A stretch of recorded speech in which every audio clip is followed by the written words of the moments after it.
இந்த மாதிரி கேள்வியெல்லாம் கேட்டாங்கன்னா ஈஸியாக 3 மார்க்லேருந்து 5 மார்க் ஈஸியாக இருக்குது. 2 மெத்தடுமே நம்ம சொல்லி கொடுத்துருக்கோம். அந்த 2 டைப்பில் உங்களுக்கு எது ஈஸியாக இருக்கோ அதை ஃபாலோ பண்ணிக்கோங்க.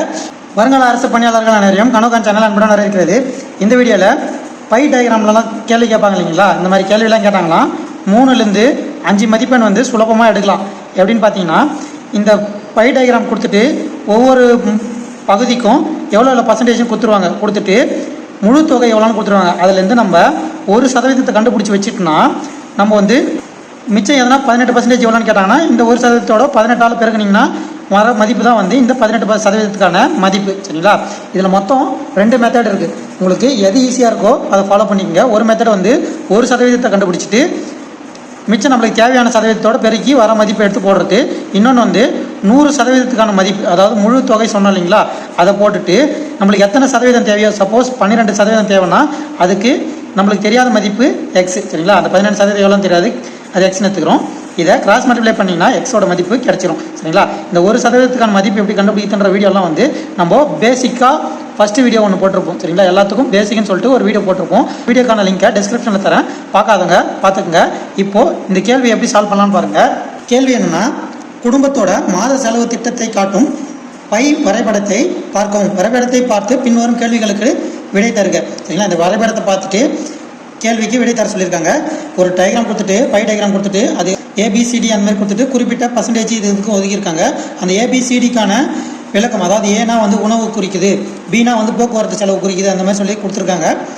அதில் நம்ம கேள்வி என்ன கேட்டிருக்காங்கன்னா, குடும்பத்தின் மொத்த மாத வருமானம் வந்து 3080 எனில் ஒரு மாதத்திற்கு எவ்வளவு போக்குவரத்துக்காக செலவிடப்படுகிறது அப்படின்னு கேட்டிருக்காங்க.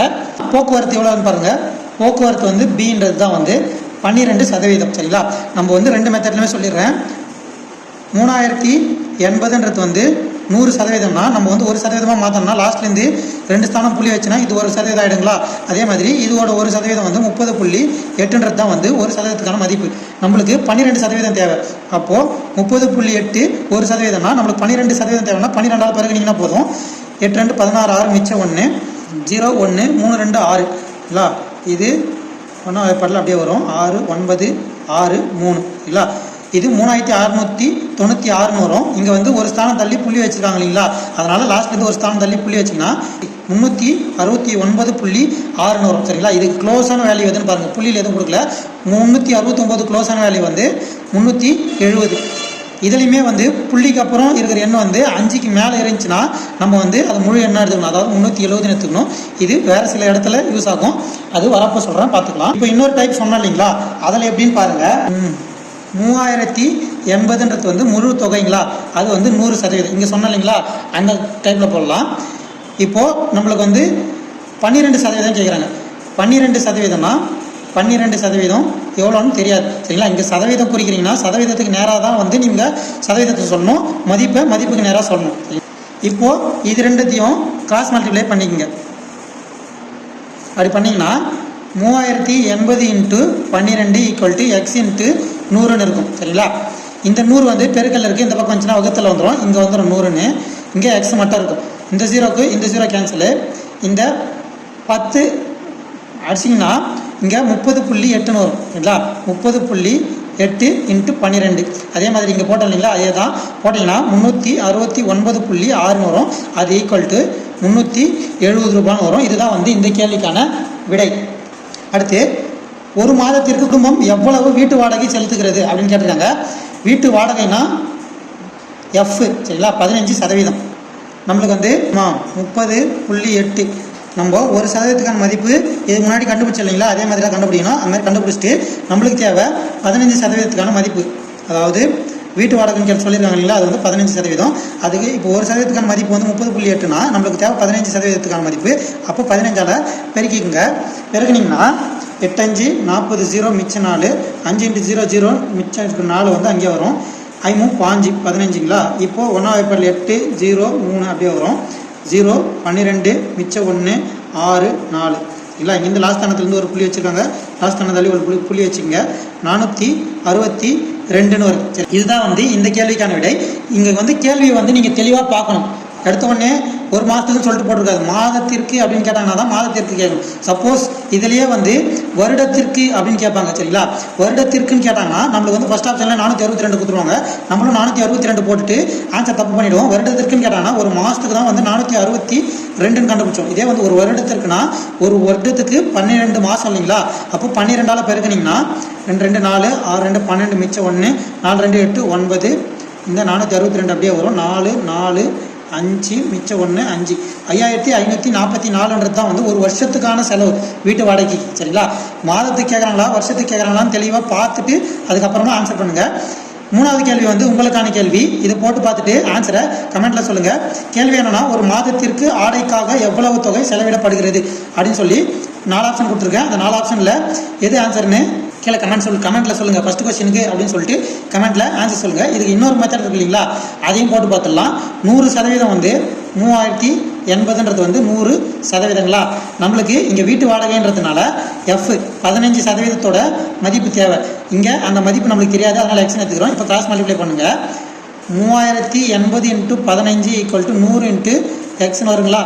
இந்த 100 வந்து இங்கே பெருக்கல் இருக்குது, இங்கே வந்துச்சுன்னா வகுத்தல் ஆகிடுமா, 100 0 கேன்சல் ஆகிடும். இங்கே 10 இருக்குங்களா, இந்த 10 இங்கே வகுத்திங்கன்னா 30.8 × 15 நிற்குமா. அதே தான் இங்கே போட்டிங்கன்னா உங்களுக்கு ஆன்சர் வந்துடும். அடுத்த கேள்வி பார்க்கலாம். அடுத்த கேள்வி, ஒரு பை டயக்ராம் கொடுத்துட்டு ஒரு நிறுவனத்தில் என்னென்ன செலவாகிருக்குன்னு கொடுத்துருக்காங்க. அதிலிருந்து கேள்வி கேட்டிருக்காங்க, என்னன்னு பார்க்கலாம். கேள்வி என்னென்னா, மேம்பாட்டு செலவினங்களுக்கான வட்ட விளக்க படத்தின் மைய கோணத்தை காண்க. டிகிரி எவ்வளோன்னு கேட்டிருக்காங்க. இதில் எதை கேட்டிருக்காங்கன்னா மேம்பாட்டு செலவு. மேம்பாட்டு செலவுக்கு வந்து 15%ங்களா. நம்மளுக்கு வந்து எல்லாருக்குமே தெரியும் இது மொத்தமாக வந்து 100%ங்களா. அப்போ 100%. ஒரு வட்டத்துக்கு எத்தனை டிகிரி மொத்தமாக 360 டிகிரி. இது எல்லாருக்குமே தெரியும். நம்ம இதுக்கு முன்னாடி சொன்னோம் இல்லைங்களா, அந்த மெத்தட் படி போடுங்க. 100% வந்து 360 டிகிரிங்களா. நம்மளுக்கு 15% எத்தனை டிகிரின்னு வேணும். அப்போ 15% எத்தனை டிகிரின்னு தெரியாது, அதனால் எக்ஸ்ன்னு வச்சுங்க. இப்போ கிராஸ் மல்டிப்ளை பண்ணுங்கள். சரிங்களா, பண்ணிங்களா. 100 × x = 360 × 15 அப்படின்னு நிற்கும். நம்மளுக்கு தேவை எக்ஸ் மட்டும் அந்த பக்கம் வச்சுக்கோங்க. 100 வந்து பெருக்கல் இருக்குது, இந்த பக்கம் வந்துச்சுன்னா வகுத்தில் வந்துடும். 100ன்னு இருக்கும். இது 0 0 கேன்சல் பண்ணிங்கன்னா மிச்சம் 5ஆம் வாய்ப்பாடில் 2 முறை, 5ஆம் வாய்ப்பாடில் 3 முறை, 2ஆம் வாய்ப்பாடில் 18 முறை. இங்கே மிச்சம் வந்து 18 × 3ன்னு இருக்கும். 8 24 மிச்சம் 2 3 3 4 5 54 டிகிரின்னு இருக்கு இல்லைங்களா. இதுதான் வந்து இந்த கேள்விக்கான விடை. சப்போஸ் நம்மளுக்கு வந்து இங்கே பர்சன்டேஜ்க்கு பதில் டிகிரியில் கொடுத்துருந்தாங்கன்னா அதே தான், இது வேறு எதுவுமே பண்ண தேவையில்லை. என்ன பண்ணணும்னு பார்த்தீங்கன்னா, இங்கே பர்சன்டேஜில் வந்து நம்மளுக்கு வந்து 100%லேருந்து 1% கண்டுபிடிக்கணுமா, அதே மாதிரி டிகிரியில் கொடுத்துருந்தாங்கன்னா டிகிரி 360 டிகிரி மொத்தமாக. சரிங்களா, கொடுத்துருக்கிற மதிப்பை 360ஆல் நீங்கள் வகுத்தீங்கன்னா 1 டிகிரிக்கான மதிப்பு கிடச்சிரும். அதுலேருந்து நம்மளுக்கு 54 டிகிரி வேணும்னா 1 டிகிரிக்கான மதிப்பு கிடச்சிச்சு இல்லைங்களா, அதுலேருந்து 56ஆல் பெருகுனீங்கன்னா உங்களுக்கு 54 டிகிரிக்கான மதிப்பு கிடச்சிரும். சிம்பிள் தான். எது சின்னதோ அதை கண்டுபிடிச்சிருங்க. 1% 1 டிகிரி வச்சு போட்டுடலாம். அப்படி இல்லைன்னா இந்த மெத்தட் சொன்னோம் இல்லைங்களா, இதை வச்சு கூட போடலாம். சரிங்களா, அடுத்து நிறுவனத்தில் அதிக செலவு எதில் ஏற்படுகிறது. இதில் பாருங்கள், அப்படியே டேரெக்டாகவே நம்ம ஆன்சர் பண்ணிடலாம். ஏன்னா 25% தான் வந்து இருக்கிறதே அதிகம். 10%, 20%, 5%, 20% இருக்குது. 25 தான் அதிகம். அதனால் டேரெக்டாகவே சொல்லிடலாம், காகித செலவுக்கு தான் வந்து அதிகம்னு சொல்லு. அடுத்து, ஒரு புத்தகம் பதிப்பித்து வெளியிட 850 ரூபாய் ஆகுது. சரிங்களா, செலவாக இருக்குன்னா அதன் அச்சிடும் செலவு மற்றும் பைண்டிங் செலவு எவ்வளவு இருக்குன்னு கேட்டிருக்காங்க. இது வந்து உங்களுக்கான 2வது கேள்வி. முதல் கேள்வி ஆல்ரெடி கேட்டேன், இது உங்களுக்கான 2வது கேள்வி. பதிலை சொல்கிறவங்க கமெண்ட்டில் ஃபஸ்ட்டு கொஸ்டின் மென்ஷன் பண்ணி அதுக்கான பதில் சொல்லுங்கள், 2வது கொஸ்டின் மென்ஷன் பண்ணி அதுக்கான பதிலை சொல்லுங்கள். அடுத்து, ஒரு புத்தகத்தை அச்சிடுவதில் ஏற்படும் காகித செலவு வந்து 480 ரூபான்னு சொல்லியிருக்காங்க. அந்த புத்தகத்தை அச்சிட்டு 30% லாபத்துடன் விற்க வேண்டும் என்றால் அந்த புத்தகத்தின் விற்பனை விலையை காண்க அப்படின்னு கொடுத்துருக்காங்க. சரிங்களா, காகித செலவுனா 480 ரூபான்னு சொல்லியிருக்காங்க. காகித செலவு 480 ரூபாய். இது காகித செலவு. இது 25%. நம்மளுக்கு இது எல்லாமே அதுக்கான செலவு தான், அடக்க விலையில் தான் வரும். நம்ம வந்து லாப நஷ்டம் சொல்லும்போது சொல்கிறோம் என்னன்னா, லாபம் அல்லது நஷ்டம்னு பார்த்தீங்கன்னா வாங்கின விலை அல்லது அடக்க விலையில் தான் வந்து நம்ம கம்பேர் பண்ணோம். அடக்க விலைனா அவங்க அந்த பொருளுக்காக என்னென்னலாம் செலவு பண்ணுறாங்களோ எல்லாமே அதில் வந்துடும். இந்த போக்குவரத்து செலவு, அச்சிடும் செலவு எல்லாமே அதில் தான் வரும். அப்போது அது வந்து 100%க்கான மதிப்பு. சரிங்களா, நம்மளுக்கு 100%க்கான மதிப்பு வந்து தெரியாது. அதை அப்படியே எக்ஸ்னு வச்சுக்கோங்க. வச்சுட்டு இப்போ நம்ம சொன்ன மாதிரி கிராஸ் மல்டிப்ளிகேஷன் பண்ணிவிடுங்க. 480 × 100 = 25 எக்ஸு. சரிங்களா? இந்த 25 இந்த பக்கம் வந்துச்சுன்னா டிவைடில் வந்துடும் 25. இங்கே எக்ஸ் மட்டும் இருக்கும். 25 4 முறை வந்து 100 போகும். அதனால் அதை அப்படியே அடிச்சிடுங்க. இப்போ மிச்சம் வந்து 480 × 4 நிற்கும் 0. 8 4 32 2 மிச்சம் 3 4 4 16 19. இப்போ மொத்தமாக வந்து நம்மளுக்கு செலவாகிறதுன்னு பார்த்தீங்கன்னா 1920 ரூபாய். இது வந்து 100%, அதாவது அடக்க விலை. நம்மளுக்கு வந்து 30% லாபத்துடன் வேணும். அப்போது லாபம் வந்து 30%னா ஆல்ரெடி நம்மளுக்கு செலவானது ஒரு 100%, மொத்தமாக வந்து 130%. அது எவ்வளோன்னு தெரியாது, அது எக்ஸ்னு வச்சுங்க. இப்போ கிராஸ் மல்டிப்ளை பண்ணிங்கன்னா 1920 × 130 100 × எக்ஸ் நிற்கும். இந்த எக்ஸ் மட்டும் வச்சுங்க. மிச்சம் இருக்கிற 100 வந்து இந்த பக்கம் எடுத்துகிட்டு வந்தீங்கன்னா 1920 × 130/100 வரும். இது எக்ஸோட மதிப்பு. இந்த 0வும் இந்த 0வும் கேன்சல் பண்ணிடுங்க. இந்த 0 இந்த 0 கேன்சல் பண்ணிட்டீங்கன்னா மிச்சம் 192 × 13 நிற்கும். சரிங்களா? 3 2 வந்து 6 9 3 27 2 3 1 3 5. சரிங்களா? 192 அப்படியே வரும். 6 9 14 2496 வரும். இதுதான் வந்து ஆப்ஷன் சியில் இருக்குது. இதுதான் வந்து இந்த கேள்விக்கான விடை. இந்த வீடியோ உங்களுக்கு எந்த அளவுக்கு யூஸ்ஃபுல்லாக இருக்குன்றத கமெண்ட்டில் சொல்லுங்கள். மேலும் 2 கேள்வி நம்ம கொடுத்துருக்கோம் இல்லைங்களா, அதுக்கான பதிலையும் கமெண்ட்டில் சொல்லுங்கள். இந்த ஃப்ரீ பேட்சை வந்து நீங்கள் ஒரு ரெகுலராக ப்ராப்பராக யூஸ் பண்ணணும்னு நினைக்கிறவங்க மட்டும் ஃபாலோ பண்ணி ப்ராப்பராக வீடியோ பார்த்துட்டு சப்போர்ட் பண்ணால் போதும். ப்ராப்பராக எல்லா கிளாஸையும் நான் ஃபாலோ பண்ணுவேன் அப்படின்னு சொல்கிறவங்க வந்து கமெண்ட்டில் சொல்லுங்கள். அவங்களுக்கு வந்து டெலகிராம் லிங்க் தரேன், டிஸ்கிரிப்ஷன்லேயும் டெலகிராம் லிங்க் தரேன். ப்ராப்பராக ஃபாலோ பண்ணி நீங்கள் வந்து யூட்டிலைஸ் பண்ணிக்கோங்க. ஃப்ரீ கிளாஸ்ன்றதுனால அலட்சியம் வேண்டாம். காசு கொடுத்தா தான் படிக்கணும்னு இல்லை, காசு இல்லாமல் எத்தனையோ பேர் இருக்காங்க. அவங்களுக்காக தான் வந்து ஃப்ரீ கிளாஸாக எடுத்து நம்ம பண்ணுறோம். அந்த எஃபோர்ட்டுக்கான அங்கீகாரன்றதே நீங்கள் சப்போர்ட் பண்ணி நீங்கள் வேலைக்கு போகிறதுல தான் இருக்குது. அதனால தான் சொல்கிறேன். தெளிவாக யார் யாரெல்லாம் வந்து ரெகுலராக படிக்கணும், ஃப்ரீயாக படிக்கணும், நான் ப்ராப்பராக படிக்கணும்னு சொல்கிறவங்க கமெண்ட்டில் டெலகிராம் லிங்க் கேளுங்க, நான் உங்களுக்கு ஷேர் பண்ணுறேன். அதுவும் இல்லாமல் டிஸ்கிரிப்ஷன்லேயும் லிங்க் ஷேர் பண்ணுறேன், ஜாயின் பண்ணிக்கோங்க.